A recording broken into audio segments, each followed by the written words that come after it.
Buenos días a todos. Gracias por la presencia, gracias en especial a las autoridades de esta facultad por brindarnos este espacio. Yo sé que hay más gente que va a venir, pero 10 minutos ya de tolerancia del horario es suficiente porque la exposición lleva su tiempo y seguramente que después también van a surgir varias preguntas, así que queremos dar lugar a ese intercambio que siempre es muy fructífero. Para los que no me conocen, yo soy Elsa Lizalde, la directora del CIFI. Nosotros, desde el sistema de bibliotecas, en forma conjunta con todas las bibliotecas que integran el sistema, estamos convencidos de que la aprobación de esta resolución de creación del repositorio digital institucional de la Universidad de Buenos Aires va a ser un eslabón fundamental en la visibilidad y en el posicionamiento que va a tener la UBA por la difusión del conocimiento que esto le va a dar a sus autores a través de la difusión que se haga de la misma y de su integración en otros repositorios regionales e internacionales. No quiero dejar de lado destacar que también nosotros, como cuerpo bibliotecario de la universidad, estamos muy contentos por el logro de este objetivo, porque es un proyecto que lo veníamos trabajando desde hace mucho tiempo. Creemos que para la implementación del repositorio institucional, todos los actores que vamos a intervenir en esta implementación, tenemos que empaparnos un poco más de algunos temas que son relevantes para la implementación de un repositorio. Nosotros hemos armado un ciclo de 3 conferencias, la primera, la de hoy, sobre derecho de autor. No tenemos duda de que es la más importante de las 3. Otra sobre el Sistema Nacional de Repositorios Digitales, que va a estar a cargo de quienes coordinan, que es el Ministerio de Ciencia y Tecnología. Y la última sobre el acceso abierto, que también por ahí es un tema del que hablamos mucho y no llegamos a comprender en su totalidad qué significa, qué representa el acceso abierto a la información. Bien, podemos decir que tenemos ya la norma básica, que es la resolución del Consejo Superior, pero no es suficiente. Tenemos que seguir trabajando. Y tenemos que seguir trabajando en 2 niveles, en 2 instancias. Por un lado, nosotros, desde el sistema, desde la coordinación del sistema de bibliotecas, venimos ya, como les decía, desde hace años, elaborando procedimientos y normativa técnica y haciendo pruebas, respetando los estándares internacionales que permitan después el intercambio, la recogida de datos, y también ahora tenemos que empezar a hacer las propuestas de modificación de reglamentaciones vigentes en la universidad. Ejemplo, la resolución de doctorado de la UBA. En uno de sus artículos habla que el doctorando entregará 5 copias de su tesis, pero en ningún lado se habla de la copia digital de la tesis. Estamos hablando de la tesis en formato papel. Entonces, esa es una modificación que tenemos que introducir en la resolución de la universidad y después en cascada en cada una de las resoluciones de las unidades académicas. Otro tema en relación a esto, asegurar que esa copia digital vaya a la biblioteca. Sabemos que en algunas unidades académicas la copia va a la biblioteca, pero no en todas. Entonces, si nosotros queremos asegurar el contenido del repositorio, la gestión del repositorio, la copia digital de la tesis tiene que ir finalmente a la biblioteca. Es allí donde le van a dar todo el valor agregado a ese documento, donde van a hacer la descripción como un documento más de la colección que tiene cada biblioteca. Les decía que en el CISBI venimos trabajando desde hace mucho tiempo en este proyecto. Y la herramienta, la plataforma del repositorio está en intranet. Nosotros hemos venido trabajando con tesis que nos han facilitado algunas tesistas, con algunas revistas de la universidad. Hemos hecho pruebas, está definido de acuerdo a los metadatos y a los estándares vigentes, a los que nos obliga el Sistema Nacional de Repositorios Digitales. Pero esto no lo podemos liberar, no lo podemos poner en línea, primero, hasta que no tenga más contenido y hasta que todo ese contenido que está en acceso abierto tenga la autorización de sus autores. O sea, tenemos que hacer un trabajo importante todavía hacia adentro de cada una de nuestras unidades académicas para poder, lo más pronto posible, poder hacer la inauguración, poner en línea el repositorio de la UBA. Pero un repositorio de la UBA no puede ponerse en línea con 5 tesis, con 3 tesis, con 2 revistas. No podemos darnos el lujo de tener un problema legal el día de mañana. O sea, tenemos que ser muy cuidadosos en los aspectos legales y tenemos que darle también un contenido de calidad a este repositorio de la universidad. Nada más, no le robo más tiempo a la profesora Ana María Sangiolenti, subsecretaria de la Biblioteca Central de la Facultad de Ciencias Exactas y Naturales de la UBA, quien tendrá a su cargo esta primera disertación. Muchas gracias.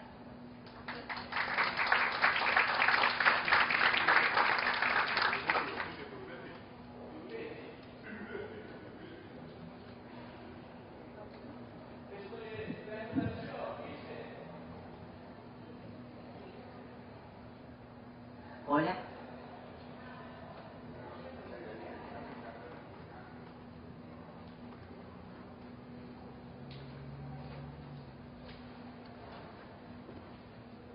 Bueno, buenos días a todos. Le agradezco al CISBI y en particular la invitación para esta presentación, a la Secretaría de Ciencia y Técnica de la UBA, a las autoridades de esta facultad que han permitido el uso de esta sala, y para los que no lo saben, hace 7 años que trabajé 7 años en esta facultad. Ahora estoy en el año 2006 en la Facultad de Ciencias Exactas y Naturales. Bueno, como dijo Elsa, la resolución 6323 del Consejo Superior de la UBA se propone en forma normativa la creación del repositorio institucional de la universidad, aunque por supuesto ya tanto el CISBI como otras facultades venían trabajando en ese sentido. Justamente los que en los lugares donde estamos trabajando ya desde hace tiempo con la construcción de repositorios, como es el caso de la Facultad de Ciencias Exactas y Naturales, nos encontramos en la tarea de construir el repositorio como uno de los temas más complejos a abordar la cuestión del derecho de autor. Más aún le diría más complejo que la cuestión tecnológica. Creo que hay 2 temas fundamentales. Uno que lo nombró Elsa hace un ratito, que es la de asegurarse que los contenidos lleguen al repositorio, o sea, que la producción de las facultades lleguen a las bibliotecas. Ese es uno de los grandes temas. Y el otro gran tema es el derecho a autor. Porque ¿qué podemos hacer si pretendemos que los repositorios crezcan y al mismo tiempo queremos respetar la legislación de propiedad intelectual? ¿Los investigadores y docentes conocen sus derechos como autores? Bueno, esta es una cuestión que creo que todas las facultades hay que abordarlo, y es la razón de esta presentación. Por favor, si bien esta aula por ahí es más complicado, no invita tanto a las preguntas, les pido que las hagan, que levanten la mano en cualquier momento, preguntas, comentarios, bienvenidas.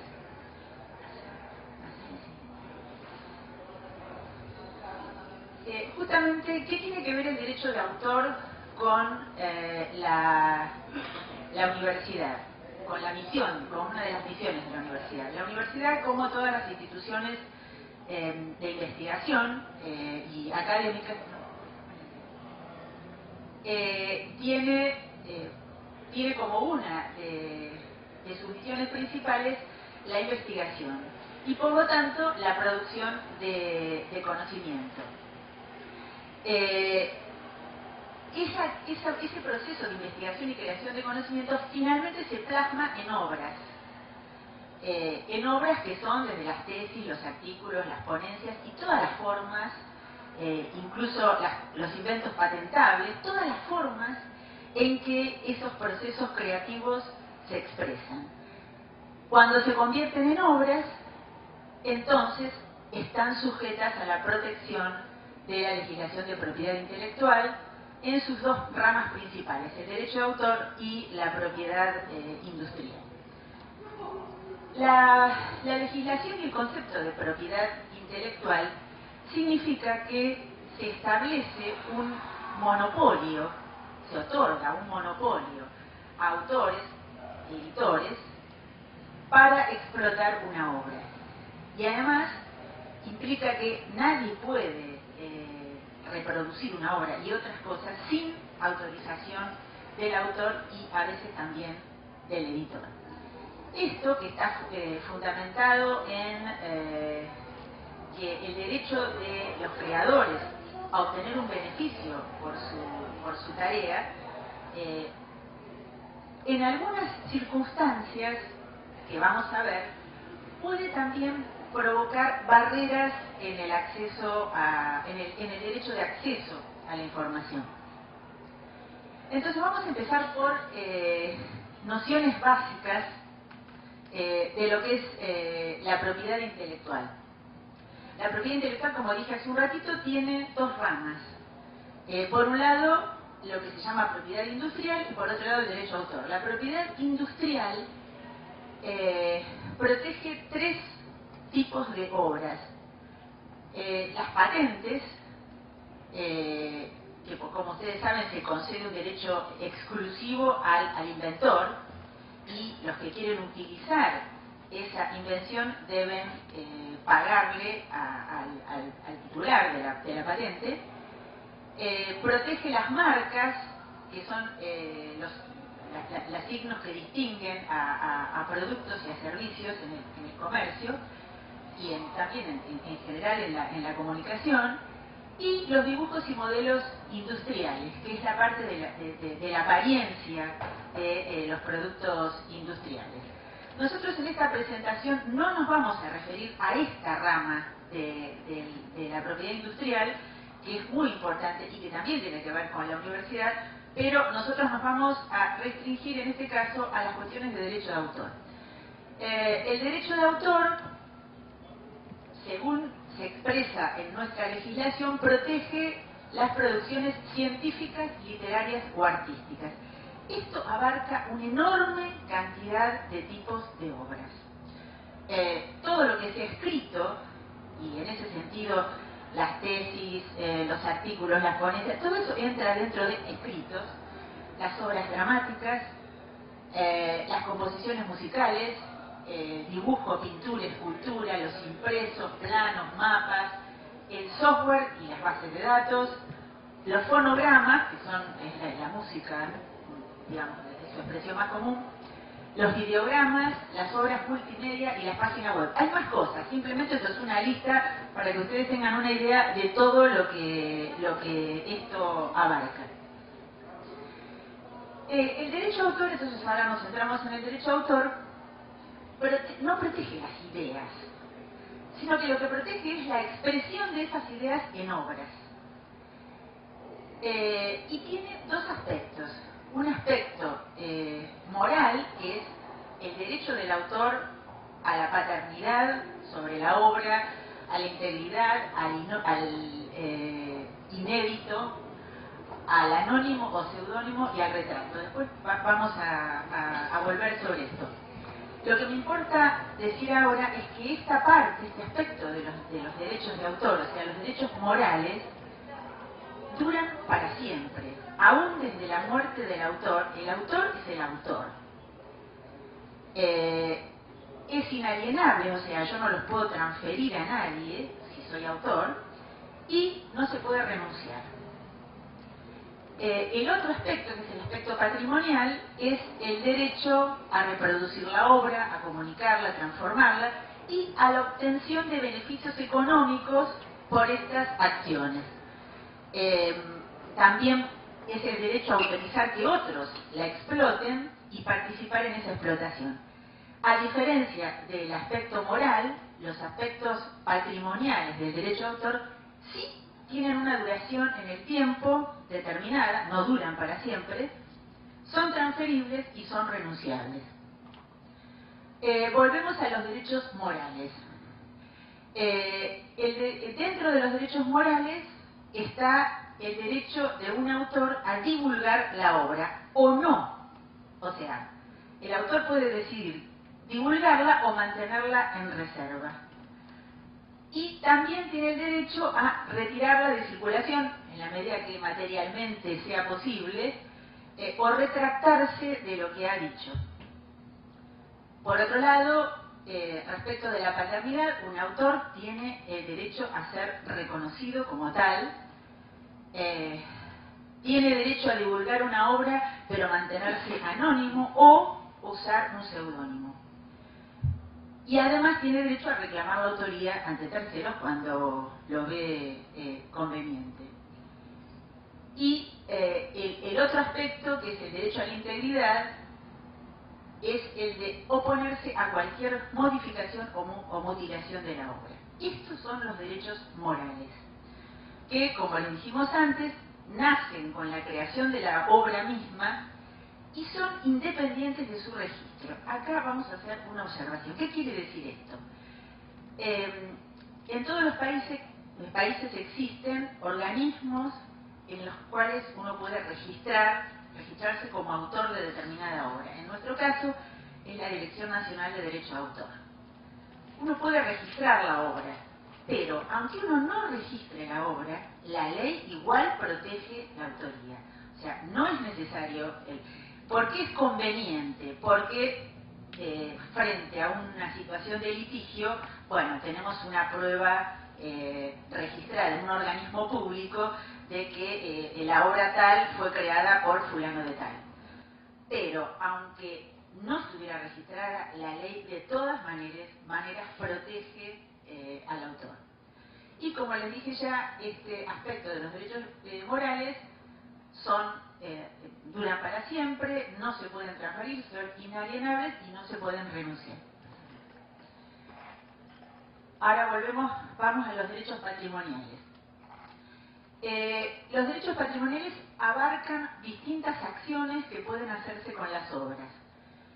Por un lado es el derecho de reproducción. ¿Qué quiere decir? Que es el autor puede hacer por sí mismo o autorizar a un tercero a hacer muchas copias de una obra. Esto es la reproducción.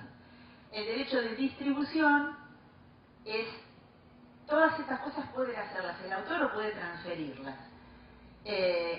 Puede hacerse de forma definitiva o temporal y transferir o hacer por sí mismo la distribución de la obra. El otro es el derecho de comunicación pública, donde se pone a disposición del público la obra, también puede ser a través de un tercero.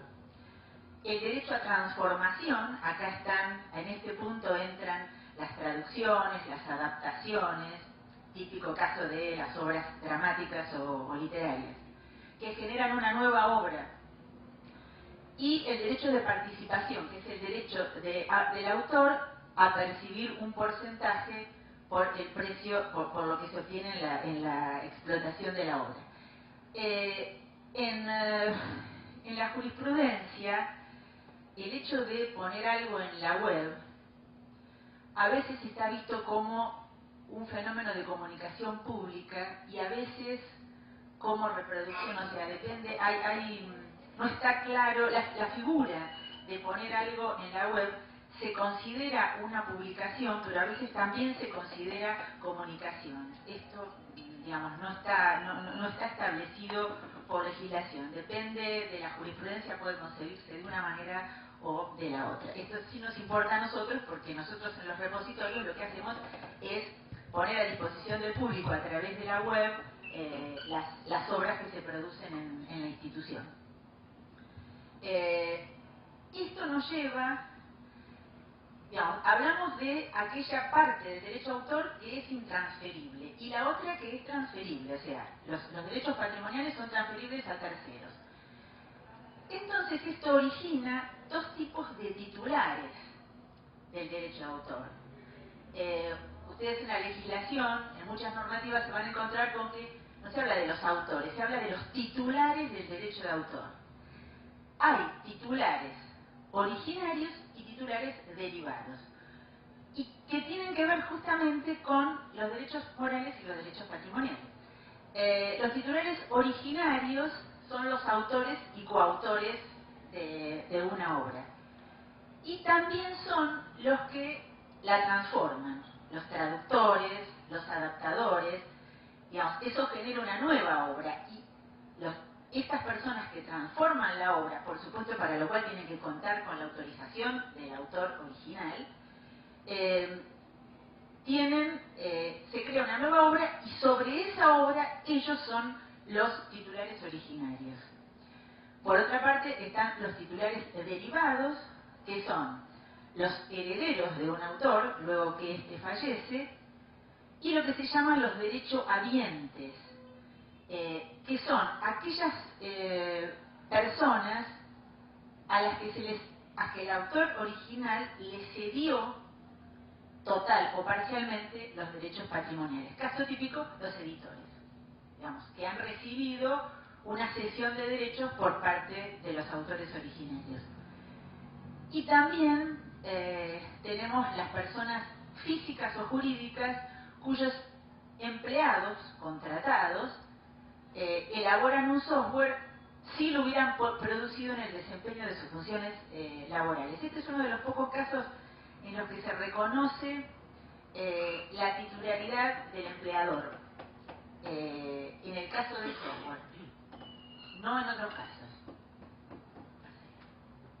Bueno, ¿cuánto dura la protección de los derechos patrimoniales de una obra?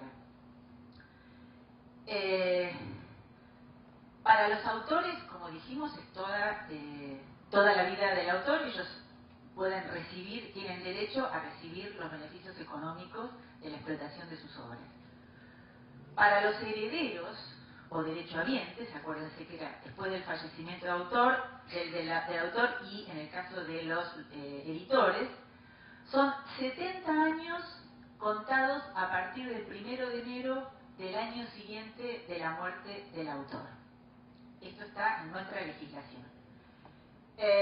Para las obras en colaboración, 70 años contados a partir del 1 de enero del año siguiente de la muerte del último colaborador. Para las obras póstumas, que se editan después de la muerte de un autor, 70 años contados a partir del 1 de enero del año siguiente de la muerte del autor. Para las obras anónimas de instituciones o personas jurídicas, 50 años contados desde su publicación.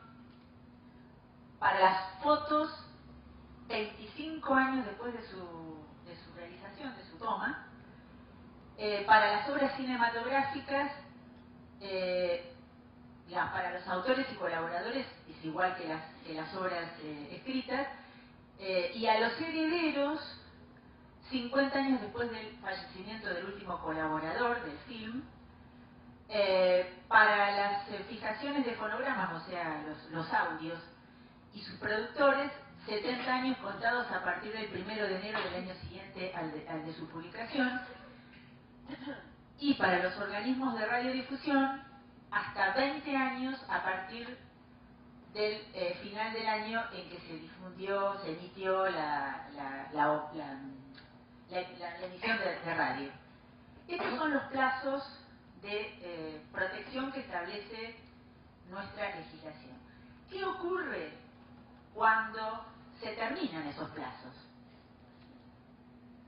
Bueno, cuando se terminan esos plazos, la obra pasa al dominio público. El derecho de autor es un dominio privado, es un monopolio privado de explotación de la obra. Entonces, cuando se terminan los plazos de protección, la obra pasa al dominio público. ¿Qué quiere decir esto? Quiere decir que todas aquellas acciones que estaban dentro de los aspectos patrimoniales del derecho de autor, reproducir, comunicar, difundir, adaptar, traducir, ya no requieren la autorización del autor.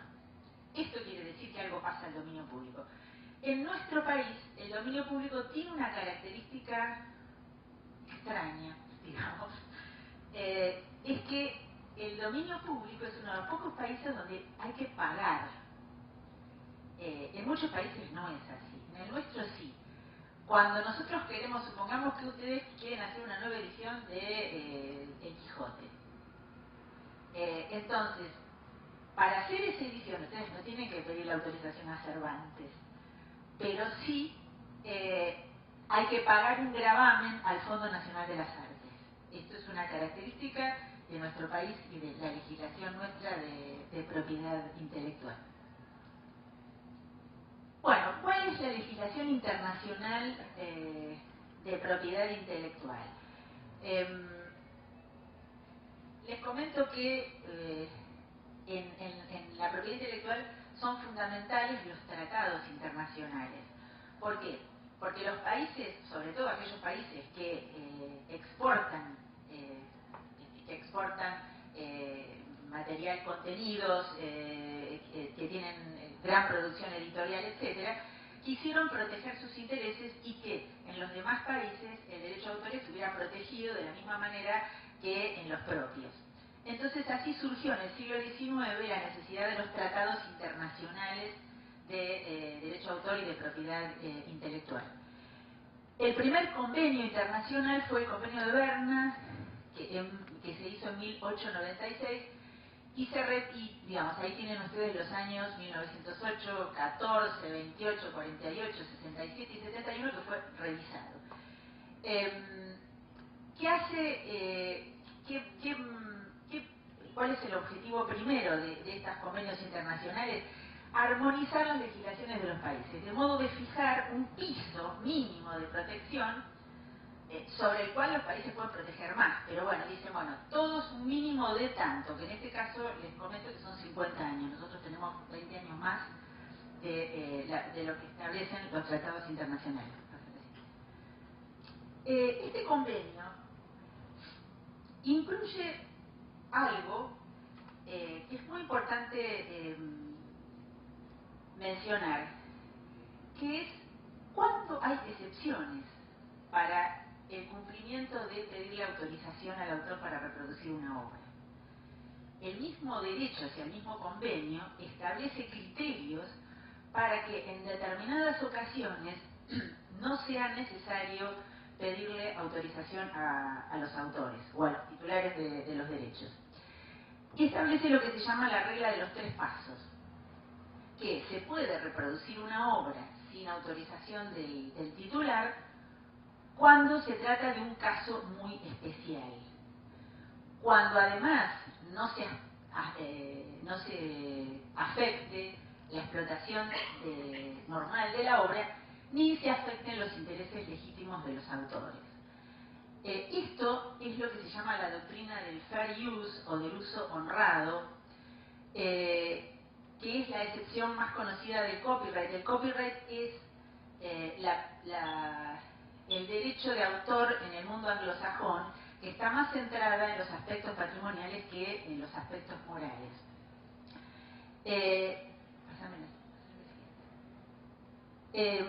Esta regla de los 3 pasos vamos a volver sobre ella.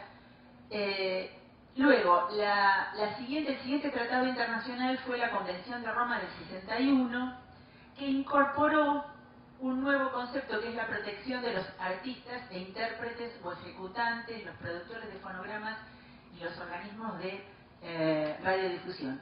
Por ejemplo, un intérprete de una obra musical que se edita, digamos, se transforma en una obra, genera derechos de autor para el autor de la pieza musical, pero también genera derechos para el intérprete. Este conjunto de derechos se llaman derechos conexos al derecho de autor. También la Declaración Universal de los Derechos Humanos de Naciones Unidas del 48 establece en un artículo que toda persona tiene derecho a la protección de los intereses morales y materiales que le corresponden por razón de las producciones científicas, literarias o artísticas de que sea autora.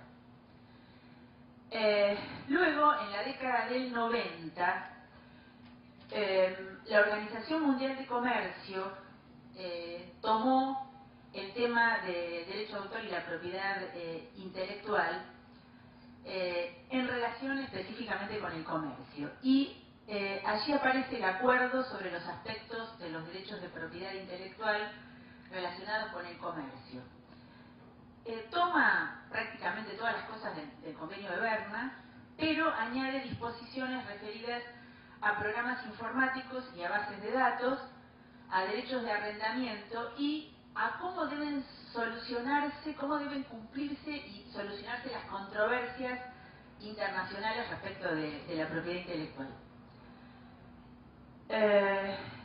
Finalmente, el Tratado de la Organización Mundial de Propiedad Intelectual, la OMPI, del 2002, actualiza el convenio de Berna, sostiene el fair use, o sea, sostiene las excepciones, protege los programas informáticos y las bases de datos, y acá introduce algo que no estaba en las anteriores legislaciones, que es que obliga a proteger las medidas tecnológicas de protección y la gestión de derechos. ¿Qué es esto de las medidas tecnológicas de protección?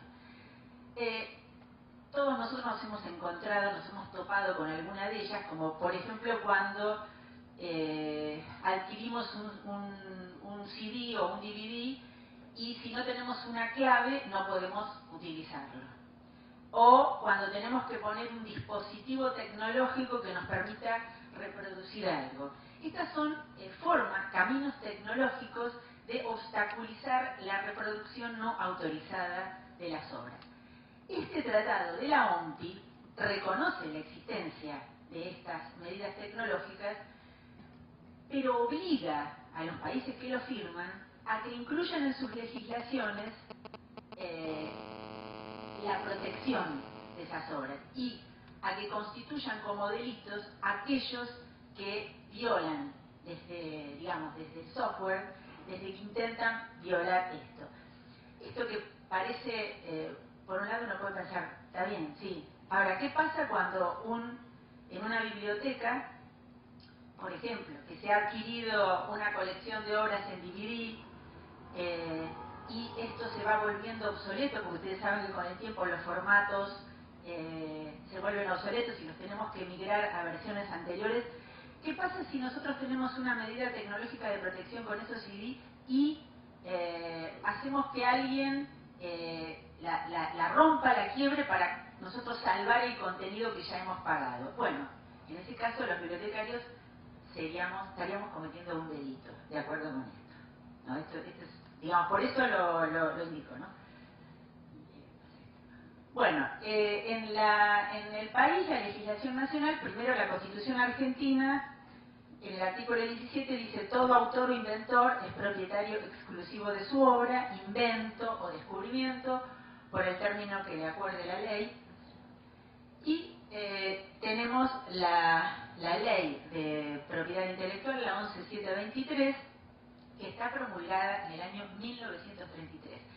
Y si bien ha sufrido un montón de modificaciones, realmente desde el punto de vista de las excepciones, contiene muy pocas excepciones y limitaciones que habiliten, que permitan el acceso a la cultura y al conocimiento. Por ejemplo, no establece excepciones para bibliotecas, no contempla la copia académica. Cada vez que todos nosotros hacemos una copia cuando estamos estudiando o investigando, estamos cometiendo un delito de acuerdo a la legislación nuestra, no establece, no permite la copia privada, como sí lo hacen todos estos convenios. Todos los convenios que nombré fueron aprobados por la Argentina, por lo tanto tienen fuerza de ley. Bueno, y respecto de la propiedad intelectual, hay se pueden configurar tres tipos de delitos. Uno que es la edición, venta o copiado o reproducción sin autorización. Otro es la falsificación, que es cuando alguien edita algo en nombre de otro editor, sin estar autorizado, por supuesto,